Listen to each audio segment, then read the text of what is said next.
સુરતની 2024ની લોકસભા સીટનો ખેલ હવે ખુલ્લો પડ્યો. નિલેશ કુંભાણીએ કર્યા ખુલાસા.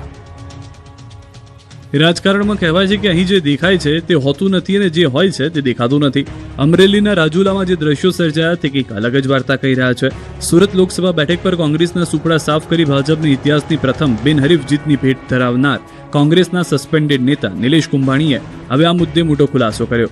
લોકસભાની ચૂંટણીના પોણા 2 વર્ષ બાદ નિલેશ કુંભાણીએ ચૂંટણીમાં ફોર્મ પરત ખેંચવા મુદ્દે ઘટસ્ફોટ કર્યો કે કોંગ્રેસે 2017ની ચૂંટણીમાં પૈસા લઈને ટિકિટ આપી બાદમાં કાપી નાખી હતી. જે વાતનો 2024ની ચૂંટણીમાં બદલો લીધો હોવાનું સ્વીકાર્યું. નોંધનીય છે કે 2024ની લોકસભાની ચૂંટણીમાં સુરત કોંગ્રેસે નિલેશ કુંભાણીને ટિકિટ આપી.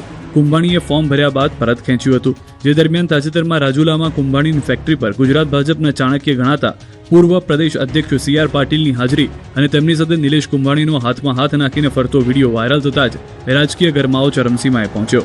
આ અંગે કુંભાણીએ સ્પષ્ટતા કરી છે કે હજી કોઈ વિચારણા નથી.